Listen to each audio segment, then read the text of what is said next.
Hey guys, welcome back to World of Tanks. My name is Bruce and today we take a look at the brand new tier 8 Italian heavy tank, the Progetto 54. Let's go.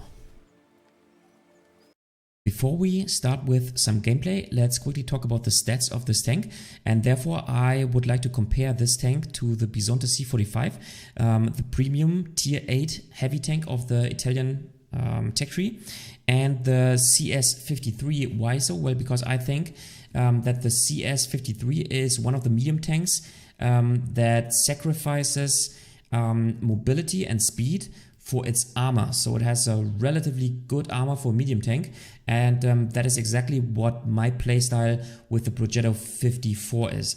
Now I have two Progettos here. The first one on the left side being the one how I play this tank, and I play this tank with a turbocharger instead of a ventilation. I played with an coated optics and with a vertical stabilizer, because I think those two equipments are a must-have on basically on any tank. And I personally do think that the armor of the tank that we will take a look at in a second is not good enough to compete with the regular heavy tanks. I think it's a little bit on the weaker side, as I said, compared to the heavy tanks. But therefore this tank is actually pretty mobile, and I want to push the mobility of this tank so that I can rather play it like a medium heavy hybrid. The second Progetto that you can see here is the one that most of the players might play with coated optics, vertical gunline drive, and with ventilation. Every tank that you can see here does have ventilation and brothers in arms, as I said, except for the first Progetto. That is the one, as I said, that I play with a turbocharger instead of a ventilation. Now, as you can see, the DPM of the tank is much lower than on the WoT C45 and also on the CS53, with only 1,600 approximately. But as it's an auto reloader, you can deal 960 damage in 7 seconds, which is a little bit weaker than on the premium Italian heavy tank. Gun stats wise, I think the gun stats for a heavy tank are pretty good. Dispersion 0.36 and an aim time of 2.34 seconds are pretty nice, and also the rest of the gun stats is pretty high, pretty nice. The mobility, with the turbocharger I get to approximately 19 power to weight ratio. That is one thing which I definitely like to have, because I'm playing the Progetto mostly like a medium tank. Actually, I'm as you will see in the games that I selected for you, I rather want to go to the medium flank, because my armor is just so much better than on the medium tanks at tier 8, and I have such an advantage playing against medium and light tanks in the game, rather than trying to play directly against the heavy tanks. I think I can really make use of the armor, especially if I'm in the situation where I want to employ my second shot, but meanwhile the enemy has the opportunity to shoot back, and I can much more often than not bounce the shot of a medium tank rather than the shot of a heavy tank. Now, having that said, another huge advantage of playing with the turbocharger is the forward speed. As you can see here, it says 45, but the actual top speed that I can get is 49. So my speed is basically comparable to the CS53. And I really think that this is a huge advantage, and it's just the playstyle that I want to play with this tank. Now, armor-wise, we'll take a look at the armor in a second, and the rest of the tank is pretty common. Camouflage is low as on other heavy tanks. Alright, so having that said, let's take a look at the armor profile of this tank.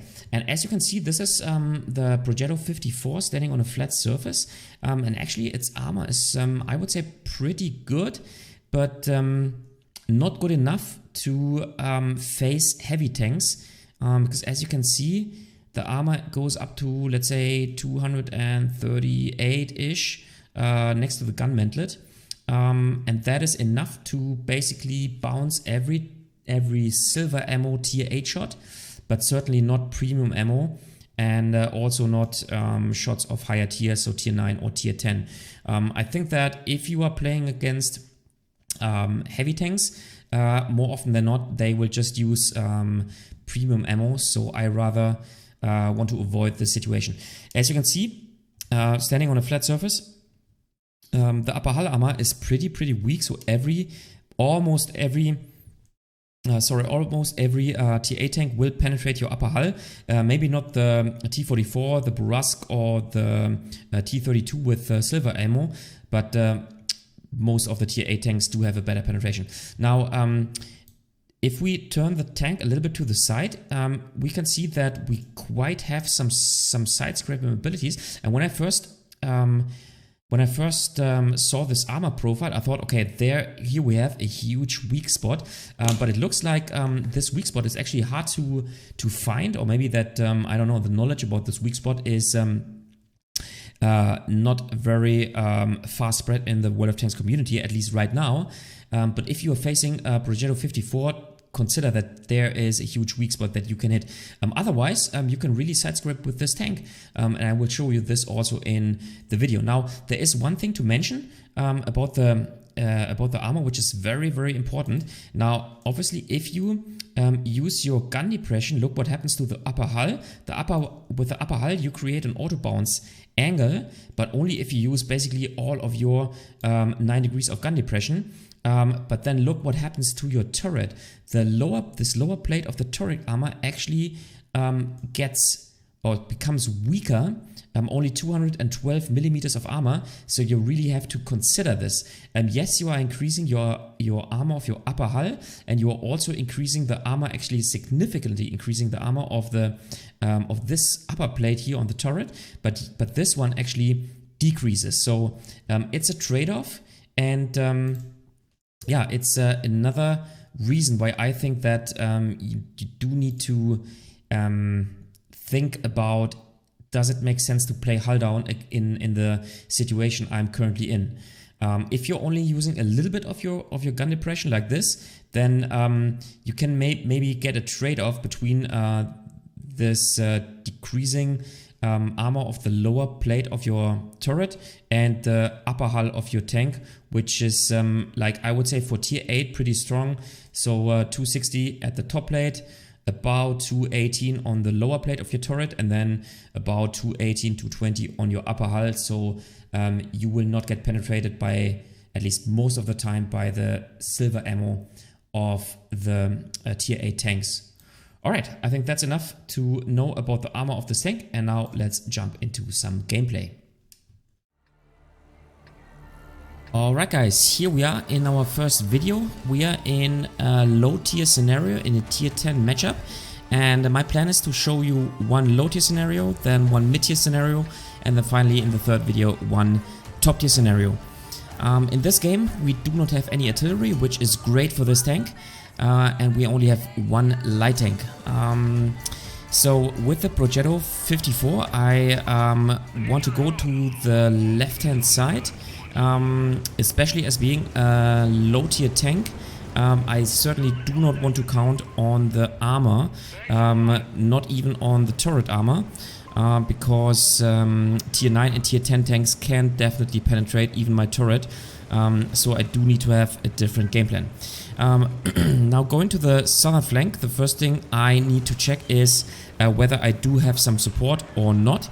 And the first thing that I recognize here is that our 3 medium tanks, the Leopard, the STB-1 and the Progetto 65, are going to the north. So that drives my decision to not proceed down into this little riverbed.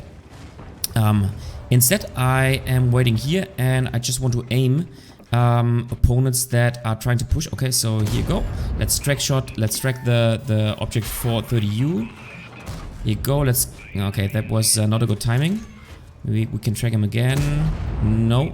But at least we make damage, and he did not make any damage due to our side scraping. Now, As I told you, side scraping is very effectively. That's what I found out during my games in this tank, because this little weak spot that I told you is relatively hard to hit. Yeah, so as you can see, we have the proxy spotting circle activated. That is one of the new features that came with the update 1.11.1, and I highly recommend you to enable this feature. So we constantly keep the object 430U spotted, and the same thing is true for us. So we are spotted constantly. So we do need to make sure to not peek out to one or another side, to not get shots from the middle. But so far we should be safe. So yeah, now it's a patience game, and we need to wait until the enemy does the one or another mistake. The AMX-30 is pushing forward, and I just hope that they are not going to push me. Excellent. So the AMX-30 dies and we get all the sweet spotting damage. It remains a patience game, and we, as I said, will have to wait until the enemy makes any mistakes. Alright, one thing to say about the autoloader, or I should say auto reloader mechanics. I think it is very, very intuitive. You have the possibility to empty all your 3 shots all at once, but you also have the flexibility to wait a little bit with your next shot. And then you get the bonus, the little bonus of the reload. This does not mean that your DPM actually increases. It just means that you can that you have the next shell available earlier. Yeah, that's how it is. Now back to the game. 2-1. We just yeah, spotted the defender. It looks like the defender is going to advance, so we need to. Here you go. Okay, fortunately he just hit our tracks. And now he gets punished. Nice. Right, now, nice. So he gets finished off, but the object 430U still remains our problem. The problem is that his armor is superior, and we cannot just push him, because he will also have support from the, I don't know, K lane and J lane, from the 1, 2, 3, 4, 5 tank destroyers that are still waiting at the back of the map. So yeah, we just need to be patient. Now, do I think that this tank is a good tank or a bad tank? I certainly do believe that it's a huge improvement over the Caro P88. I made a video about this tank that you can check out, and basically my opinion is that the Caro P88 is more or less the worst tier 8 heavy tank, tier 7 heavy tank in the game. The Progetto 54, in my opinion, is a rather good tank. However, I do not think that this tank is overpowered. I rather think that the skill cap of this tank is pretty high, due to several factors. For example, its long intra-clip reload time, and also its abysmal DPM. Besides this, I think if you know what you are doing, you can really make this this tank work, and I think the better players will enjoy this tank, while maybe some beginners, they will struggle with this tank and not be successful. So what can we do here? It looks like the object 257 is finally moving forward, which is great, and meanwhile the enemy Progetto 46, which is in the middle, I think we might get, okay, now okay, let's concentrate on the object 430U. The object 257 is advancing, so okay, the gun is, god damn it. Yeah, the gun was in my way. Let's see, so maybe I can finish him off. Okay, now nice, he shot, so I can move out, and here you go. Nice, we can finish him off. Excellent. So now we will wait for 10 seconds, and then we have the freedom of movement to move towards the riverbed and push out the Leopard 1. I just want to wait until I have my full 3 shots available, because the Leopard has still 700 hit points remaining. Let's see if we can get a cross shot on the Progetto 46 meanwhile. No, he is not lit anymore. Okay, so looks like we can push in. The object 257 has lost some hit points, but Now it's time to support him and just move in. Okay, it looks like I cannot push the defender wreckage. That is bad. Alright, okay, I think I need to move around the building. As you can see, the reverse speed is rather slow. Also, the tank traverse is very, very low. But that's how it is. Besides that, as I told you, I count on the mobility of the tank, and you will definitely see it in the next video. So stay tuned, and in the next video I will show you what you can do with this kind of mobility. So I play this tank, as I said, with a turbocharger, but as I said, I will show you this in the next video. Okay, don't know where this shot went. It was fully aimed in, but no problem at all, because that's the benefit of having three-shot autoloader. That is just, you can do or such a high amount of damage in just a short period of time, and that's always a big advantage. You just have to consider, or have to think about, should I take the shots? Yes, no, maybe. That's always a decision you have to make constantly during the game. So let's see if we can finish off the Progetto. Let's aim. Here you go. So the gun actually, I would say the hidden gun stacks seem to be pretty nice, because most of the time, like 80% of the cases, the shot just flies where you were aiming. So not like some other guns in the game. This gun seems to be relatively, I would say, it's a precise gun for a heavy tank, but it really is, you can trust this gun. Right, so it looks like our team finally wants to advance via the left side, and I think the game is already won. The only thing is that we have to think about how we are going to move and push forward, because we do not want to get smashed by all the enemy tanks, the enemy TDs. Alright, the Scorpion G got a shot, but he fortunately only hit our tracks, which is nice. And I think the best thing now is, it looks like the mouse is engaged with the Object 705 Alpha, and so the best thing is that we move the 3 lane up to the north and hide behind the little hill there, because then we get cover from the TDs that are standing at the 1 lane. Here you go, so we spot the Zoo 1:30 PM. He is not even looking at me, nice. I disregard the shot of the light tank here, and let's track him. Okay, we can take him out. And then let's see, the light tank was standing somewhere there. Here you go, he shot, and that gives us the possibility to shoot back, but we want to aim fully in. Nice, we even track him, nice, and we get all the sweet tracking damage. Very nice. So looks like the 2 tanks that are remaining are the Scorpion G, and here I do have a problem with my DPM, but nice, we get some support from our team, which is very nice, and we can finish him off with the only shell that we have in our, or that we had in our magazine. Now let's keep pushing the enemy TD, the Yak Tiger. And yeah, another great example where the mobility really counts.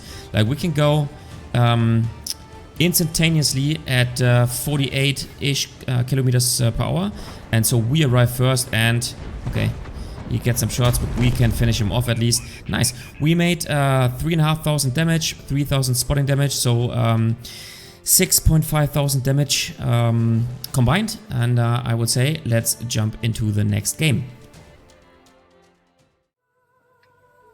Alright guys, here we are, back in the game, this time in a mid-tier situation. We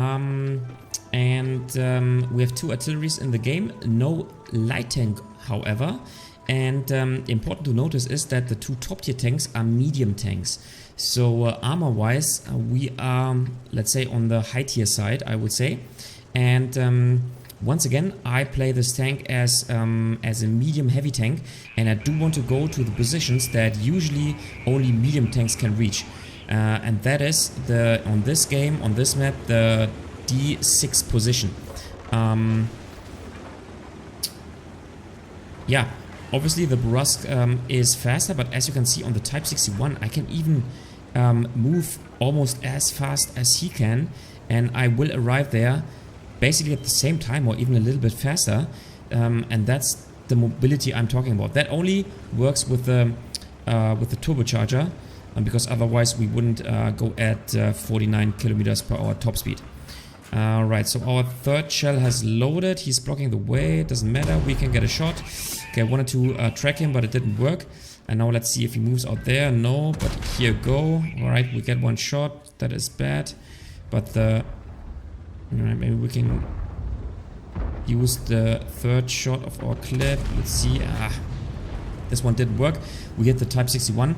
But now I think we do need to fall back because that position is usually covered by artillery. So we really do need to pay attention towards this. Now it looks like the Progetto managed to move towards the little city in the middle. And to be quite honest, during the gameplay I did not recognize this. I rather focused on the Tiger 1 and so let's see. Yeah, the Tiger 1 does not have any armor, so we can easily penetrate him. And maybe if he is doing another mistake. Meanwhile, our clip is reloading. The only thing we have to consider is the artillery. And yeah, here you go. So basically staying in this position is not a good idea. Here you go. We just we could just evade the second artillery. Alright, so here you go. That's what I meant. I didn't see that he was moving towards the middle, and so we just need to fall back because he will empty his clip on us, and that is not a good thing. So it looks like the rest of the enemy team also managed to move towards the middle to sneak through, and so I think we are in a relatively bad situation. You know what? I think it's time to move to the northern flank. Looks like the Super Hellcat and the Caro P88 are the only tanks remaining, and I think they do not have any chance against the IS and especially the Amour SM. So we will try to support them, and it doesn't look too good. 1 to 5. We already lost 5 tanks. Here go. We need to aim because we can only penetrate him at the turret. Unfortunately, he was able to shoot back, which is bad. And yeah, it does not look too good, to be quite honest. But let's see what we can do. Maybe we can get a shot on the IS. No. Okay, unfortunately, the Super Hellcat already also dies. And I think we just need to fall back because they will push us. Maybe we can get shots on the... Here you go. He bounces. Nice. And then let's empty the next shot. Nice. And now we have a problem. Let's wiggle around a little bit. Nice. He misses his shot. Nice. But we want to keep moving backwards because we have an abysmal DPM. Even the first... Nice, he bounces again. Even the first shot takes approximately 12 seconds to reload. So... Alright, too bad. Too bad. We missed this shot. I do not know where this shot went, but right, maybe we can hide around the corner. Nice. Yep, looks like perfect. And once our shot has loaded, we can move out now. I learned my lesson. I definitely want to wait until my second shot has loaded, and then I want to push out the Caro P88. What we also do need to consider is that the IS and the Amour will also push us. So let's see if we can... But looks like he moved back. And you know what? I do not want to follow because I'm expecting the IS and the Amour SM there. Rather, I would like to move to the Tiger 2. Okay, it looks like the Amour and the IS moved towards the Tiger 2. Unfortunately, they could finish him off. That is bad. Alright, so... at least it looks like the enemy has quite lost some tanks. So here you go. There is the enemy CS53. Alright, he shoots on us, but he's shooting HE, fortunately. Let's see if we can get a third shot. No. But you know what? Now, as I got lit by the CS53, I do not want to advance because the enemy tanks know what I'm going to do and where I am going. So I rather want to... nice. He gets hit by the artillery. I rather want to hide, turn around, and then try to flank the IS and the Amour, and maybe the Caro P88 is still on the position. So I rather want to chase him down. Nice. Looks like our Leopard PDA could take out the CS53, which is very nice. And this situation it's another proof that the mobility, the great mobility I have on this tank just helps me out. So yeah, I know that like every little value, every little statistical value of this tank is a little bit worse than with using a ventilation. Oh, here you go. Here you go. Great. Finish off the amour. Nice. He bounces. Nice. He can hit me once, but that's okay. We can take out 2 enemy tanks, and now actually we are leading. Nice. The Leopard PDA takes out the IS, and nice. So yeah, the only tank that is remaining is the Skoda T50. That is a dangerous tank, however, so we need to watch out. We already made 3,200 damage, and with such a tank, with such a low damage per minute, the games in which you can shine are the games that last longer than only 3 or 4 minutes, obviously. So in other words, what does this mean for you as the commander of this tank?